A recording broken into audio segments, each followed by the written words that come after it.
Supreme court में Islamabad high court के 6 जजेस के खत पर आज खुद नोटिस केस की समाअत हुई। चीफ जस्टिस काजी फाइज ईसा ने दौरान समाअत रिमार्क्स दिए कि तय कर लें हम किसी सियासी ताकत या इंटेलिजेंस एजेंसी के हाथों इस्तेमाल नहीं होंगे, किसी वकील ग्रुप या हुकूमत के हाथों इस्तेमाल नहीं होंगे। चीफ जस्टिस ने कहा कि कई वाकयात बता सकते हैं कि जब मुदाखलत हुई, अगर उनके काम में मुदाखलत हो और वो ना रोक सकें तो उन्हें घर चले जाना चाहिए।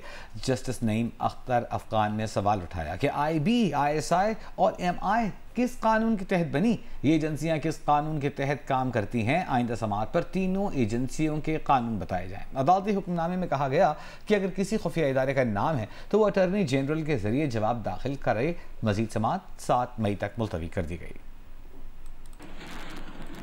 Let's be very clear about it. We want to tackle it. We will not be manipulated by being used by a political force, a political agency, or another intelligence agency, or any group of lawyers, or even the government of Pakistan, because this suits them in this particular juncture, and something doesn't suit them. So when we put this, only we should put any source. Let it be said from any judge. I don't see. All the judges seem to, that is out. A registrar calls judges. I mean, shall be called for witness from among the lawyers. How many registrars have called judges to do what? There's another interference in the judiciary. Our presidents of the lower bar don't force their way into the judge's chamber. Is that not interference? My lord, I think strikes not another form of interference. So ये सारी बातें ख्याल में रखें। Supreme court में Islamabad high court के 6 जजेस के खत पर आज खुद नोटिस केस की समाअत के दौरान चीफ जस्टिस ने रिमार्क्स दिए कि फैजाबाद धरने के पीछे जनरल फैज हमीद थे। उनका कहना था कि हाई कोर्ट जजेस ने कहा है कि फैजाबाद धरना केस के फैसले पर अमल दरामद हो जाता तो आज ये न होता। 5 साल तक इस केस में नजर सानी दरखास्तें समाअत के लिए मुकर्रर नहीं हुई। अगर 5 साल पहले ये मुकर्रर हो जाती तो इस काम में आसानी होती। मौजूदा हुकूमत ने भी इस केस में नजरसानी वापस ले ली। जब से हल्फ उठाया, सुप्रीम कोर्ट में मिली भगत को खत्म कर दिया है। जस्टिस जमाल मंदोखेल ने कहा कि सबसे पहले सुप्रीम कोर्ट को अपना दरवाजा बंद करना होगा। जैसे अतहर मिनल्ला साहब ने वो जो कमीशन का जिक्र किया धरना वाला, मैं खुद क्या नहीं कर सकता था? आपके ख्याल में आपको, हमें दुनिया को नहीं पता था पाकिस्तान को चला कौन रहा था उस वक्त, मगर आप लोगों ने उनको बचाना था या नहीं बचाना था। मैं खुद ये काम नहीं कर सकता था कि मुझे कमीशन गवर्नमेंट कमीशन के पास भेजना चाहिए। इसलिए नहीं किया कि कोई मेरी जात पे ना उंगली उठाए, क्योंकि देखिए मैंने लिख करके दिया था कि general Faiz Hameed is behind it. Now I had disqualified myself, that's why I left it to the government, so I did not want to touch upon it. Supreme court में इस्लामाबाद हाई कोर्ट के 6 जजेस के खत पर आज खुद notice case की समाअत के दौरान चीफ जस्टिस ने कहा कि सुप्रीम कोर्ट के रूल्स पार्लियामेंट ने बनाए। उन्होंने कहा कि अगर वाकई इस मसले का हल चाहते हैं तो कानून साजी से शुरू करें। जब तक पार्लियामान मजबूत नहीं होगी तो दूसरे ताकतवर हो जाएंगे। जस्टिस मंसूर अली शाह ने कहा हमें मुदाखलत के सामने दीवार खड़ी करना होगी। आपने भी विड्रॉ कर ली है रिव्यू पिटिशन इस मौजूदा हुकूमत ने, वेरी गुड, बट लेजिस्लेशन फिर आप क्यों नहीं कर रहे हैं? आप करें लेजिस्लेशन, आप इंटेलिजेंस एजेंसी की लेजिस्लेशन कर दें, भाई उनको भी पता हो जाए ना। देखिए हर इंटेलिजेंस एजेंसी में भी देखें अपना तरीक़ेकार, अच्छे लोग भी होंगे, बुरे लोग भी होंगे, जुडिशरी में भी अच्छे होंगे, बुरे होंगे, वकीलों में भी अच्छे होंगे, बुरे होंगे, हर जगह अच्छे बुरे होते हैं। कम से कम उसको पता हो जाएगा ना कि यार ये मैं कर सकता हूँ या मैं नहीं कर सकता हूँ। That is a beginning. शुरू कर लें वहाँ से, आगाज कर लेते हैं वहाँ से। वज़ीर आज़म शहबाज शरीफ ने दौरे सऊदी अरब के इख्तिताम पर एक बयान में कहा है कि सऊदी अरब में 3 रोज़ा दौरा तारीखी अहमियत का हामिल रहा। वज़ीर आज़म का कहना था कि पुरतपाक मेज़बानी और पाकिस्तान से पुरखुलूस मोहब्बत पर वली अहद शहज़ादा मोहम्मद बिन सलमान के तहे दिल से शुक्रगुजार हैं। वली अहद शहज़ादा मोहम्मद बिन सलमान ने सऊदी वज़रा को पाकिस्तान के हवाले से खुसूसी हिदायत जारी की हैं। आइंदा चंद दिनों में सऊदी अरब की कारोबारी शख्सियात का वफ़द पाकिस्तान तशरीफ़ ला रहा है। वज़ीर आज़म का कहना था कि आलमी इक़्तिसादी फ़ोरम में आलमी रहनुमाओं से मुलाकातें हुई। फोरम पर वाशगाफ अंदाज में बयान किया कि दुनिया को पुरअमन बनाना है तो गजा में मुस्तकिल अमन कायम करना होगा।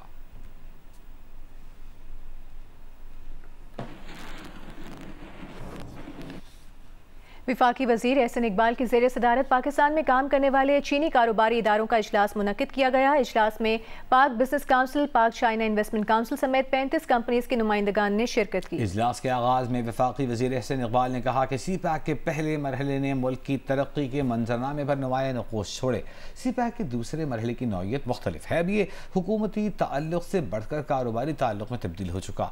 वफाकी वजीर ने पाकिस्तान में चीनी इदारों के किरदार को सराहते हुए कहा कि चीनी कंपनियाँ पाकिस्तानी कंपनियों की मार्केट को दीगर ममालिक से मुंसलिक करने में मदद करें। चीनी कारकुनों की हिफाजत हमारी अव्वलीन तरजीह है।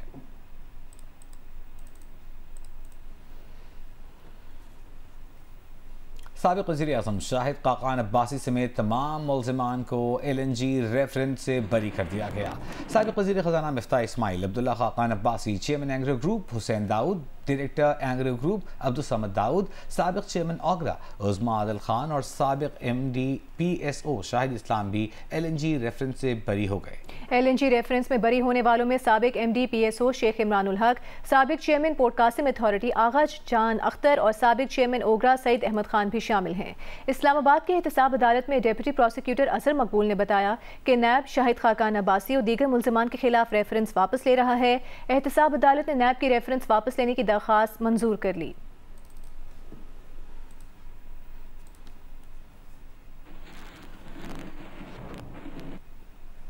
और एंग्रो कॉरपोरेशन ने LNG केस में कंपनी के चेयरमैन, डायरेक्टर और साबिक CEO की बाइज्जत बरियत के एहतसाब अदालत के फैसले का खैर मकदम किया है। एक बयान में एंग्रो कॉरपोरेशन ने कहा है कि एंग्रो LNG टर्मिनल लिमिटेड को LNG का ठेका देने के केस में किसी गैर कानूनी बेज़ाब्तगी या कौमी खजाने को नुकसान पहुँचाने का कोई सबूत नहीं मिला, जिस पर एहतसाब अदालत ने chairman Engro corporation Hussain Dawood, director Abdul Samad Dawood और साबिक CEO इमरानुल हक को बाइज्जत बरी कर दिया है। एंग्रो कॉरपोरेशन एहतसाब अदालत के फैसले का खैर मकदम करती है। एंग्रो ने हमेशा कारोबारी और तिजारती वादों पर मुनसिफाना और शफाफ काम करने की कोशिश की है। मौसर गवर्नेंस, अखलाकियात और दयानतदारी से अपनी साख बनाई है। ज़ेरे बहस LNG टर्मिनल पाकिस्तान के तवानाई के बुनियादी ढांचे का लाजमी हिस्सा है।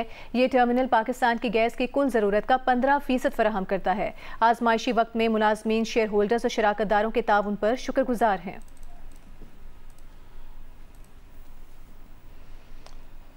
सेनेटर फैसल वावडा ने रजिस्ट्रार इस्लामाबाद हाई कोर्ट को ख़त लिखा है। ख़त में लिखा गया है कि जस्टिस बाबर सत्तार के खिलाफ मुहिम के हवाले से रजिस्ट्रार ने एक प्रेस रिलीज़ जारी की है। प्रेस रिलीज़ के मुताबिक जस्टिस बाबर सत्तार ने अपने ग्रीन कार्ड से मुताल्लिक़ उस वक्त के चीफ जस्टिस हाई कोर्ट को आगाह कर दिया था। फैसल वावडा ने जस्टिस बाबर सत्तार और साबिक चीफ जस्टिस के दरमियान खत व किताबत की कॉपी फराहम करने की इस्तदा की है।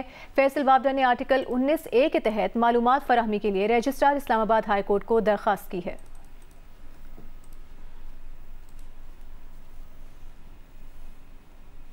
अमेरिका और वेस्ट इंडीज़ में होने वाले T20 क्रिकेट वर्ल्ड कप के सिलसिले में पाकिस्तान में तैनात अमरीकी सफ़ीर की जानिब से पाकिस्तान टीम के एजाज़ में इस्तकबालिया। अमरीकी सफ़ीर डोनाल्ड ब्लूम ने पाकिस्तानी क्रिकेटर्स के साथ क्रिकेट भी खेली। पाकिस्तान क्रिकेट टीम की जानिब से अमरीकी सफ़ीर को प्लेयर्स का दस्तखत किया हुआ बैट दिया गया।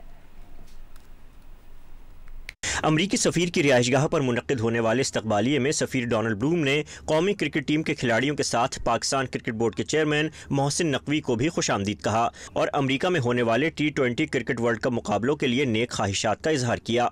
इस मौके पर अमरीकी सफ़ीर ने पाकिस्तानी टीम को सिफारत खाने की यादगारी क्रिकेट बॉल और दस्तखतशुदा सॉफ्ट बॉल बैट पेश किया, जबकि पाकिस्तानी टीम ने खैर सगाली के जज्बे के तहत सफ़ीर डोनाल्ड ब्लूम को पाकिस्तान की टीम की शर्ट और टीम का दस्तखतशुदा बैट पेश किया। इस मौके पर डोनाल्ड ब्लूम ने कौमी टीम के खिलाड़ियों के साथ हल्की फुल्की क्रिकेट भी खेली। कराची में गर्मी की शिद्दत बरकरार है और आज भी शहर का ज़्यादा से ज़्यादा दर्जा हरारत 39.5 डिग्री सेंटीग्रेड रिकॉर्ड किया गया, जबकि हवा में नमी का तनासब 19% रहा। महकमे मौसमियात के मुताबिक आइंदा 2 रोज़ तक शहर में गर्मी की शिद्दत बरकरार रहने का इम्कान है। इस हवाले से मज़ीद तफसील कराची से किरण खान की इस रिपोर्ट में। कराची में गर्मी की शिद्दत कम होने का नाम ही नहीं ले रही। महकमा मौसमियात के मुताबिक मंगल को भी शहर का ज़्यादा से ज़्यादा दर्जा हरारत 39.5 डिग्री सेंटीग्रेड रिकॉर्ड किया गया और हवा में नमी का तनासब 19% रहा, जबकि आइंदा 2 रोज़ तक भी शहर का ज़्यादा से ज़्यादा दर्जा हरारत 37 से 39 डिग्री सेंटीग्रेड तक रिकॉर्ड होने के इम्कानात हैं।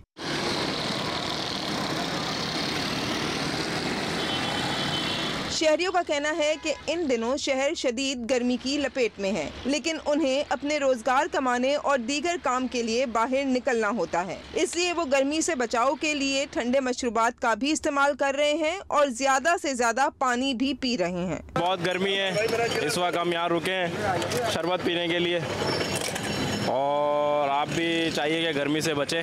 जून जुलाई अभी बाकी है उस्ताद, अभी तो ये समझ लो ट्रेलर है, पिक्चर अभी आएगी। गर्मी में पानी दबा के पीना चाहिए और धूप से बचना चाहिए। हीट वेव ही चल रहा है एक तरह से, ये 4-5 दिन का बताया, अब देखो अल्लाह खैर करे। पानी ज़्यादा पिए सब और जूस पिए।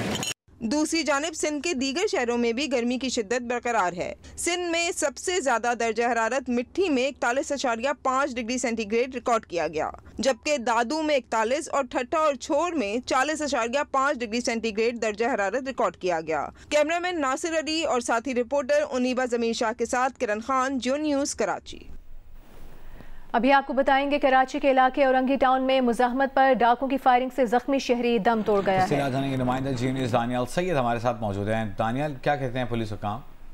जी देखिए वजी, बिल्कुल कराची के इलाका औरंगी टाउन सेक्टर 11.5 गुलशन महाजिर चौक के करीबी फायरिंग का वाक़या पेश आया था, जहां पर एक शहरी अब्दुल्ला जिसका नाम है वो शदीद जख्मी होता है, जिसे 2 गोलियां लगी थी और अस्पताल में ये दम तोड़ गया है। SSP वैस के मुताबिक मुजाहमत पर डाकुओं की फायरिंग से ये शहरी जहाँ भाग हुआ है। रवां साल कराची शहर में 67 अफराद जो है वो डाकुओं की फायरिंग से जहाँ भाग हो चुके हैं।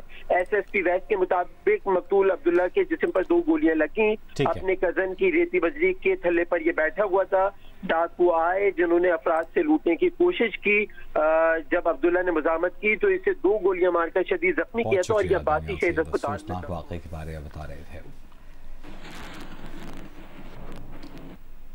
सिंध हुकूमत ने मुतअद्दिद शख्सियात से पुलिस प्रोटोकॉल वापस लेने का फैसला कर लिया है। बात करेंगे इस बारे में नुमाइंदा जियो न्यूज़ राना जावेद से। राना जावेद, इस फैसले पर अमल दरामद कब से शुरू होगा? जी बिल्कुल, वज़ीर दाखिला सूबाई वज़ीर दाखिला ज़ियाल अंजार की सदारत में आज थ्रेट असेसमेंट कमेटी का इजलास हुआ, जिसमें IG पुलिस गुलाम नबी मेमन और दीगर आला हुकाम ने शिरकत की।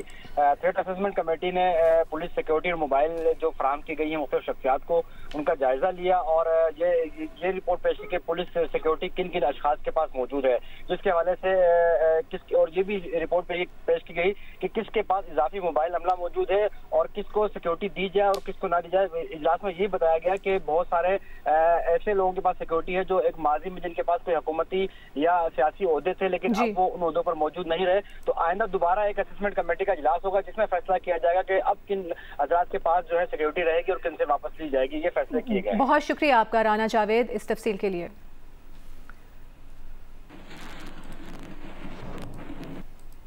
आलमी अदालत इंसाफ में इसराइल की गजा में नस्ल कुशी की हिमायत पर जर्मनी के खिलाफ निकारागुआ की दरख्वास्त पर आलमी अदालत इंसाफ ने जर्मनी के हक में फैसला सुना दिया। आलमी अदालत इंसाफ ने जर्मनी के खिलाफ निकारागुआ की दरख्वास्त मुस्तरद कर दी।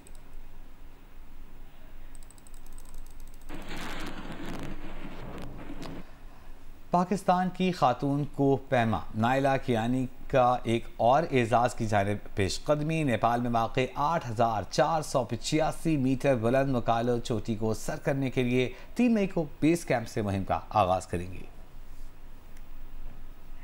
नाइला कियानी नेपाल में दुनिया की 5वीं बुलंद चोटी मकालो को सर करेंगी। मकालो की ऊंचाई 8,485 मीटर है और ये एवरेस्ट के जुनूब मशरिक से 19 किलोमीटर के फासले पर है। नाइला कियानी 3 मई को बेस कैंप से मुहिम का आगाज करेंगी। 5 मई को टॉप पर पहुंचेंगी। समिट मुकम्मल होने पर नाइला कियानी मकालो सर करने वाली पहली पाकिस्तानी खातून बन जाएंगी। नाइला कियानी 8,000 मीटर से बुलंद 10 चोटियां सर करने वाली वाहिद पाकिस्तानी खातून है। नाइला ने 2021 में गैशर ब्रह्म 2 को सर करके अपने करियर का आगाज किया था। 2022 में K2 और गैशर ब्रह्म 1 सर करने के बाद नाइला कियानी ने 2023 में मजीद 7 चोटियां सर की। गुज़िश्ता बरस नाइला कियानी ने अन्नपूर्णा, एवरेस्ट, लॉटसे, नांगा पर्वत, ब्रॉड पीक, मनासलो और चवायो को सर किया था। लंदन के शुमाल मशरक़ी इलाके में मुसल्लह शख्स ने हमला किया है। बरतानवी मीडिया के मुताबिक हमले में 14 साल का लड़का हलाक, 2 पुलिस एहलकारों समेत 4 अफराद जख्मी हुए। मुसल्लह शख्स ने रेलवे स्टेशन के करीब तलवार से लोगों को निशाना बनाया। हमला करने वाले 36 साला शख्स को गिरफ्तार कर लिया गया है।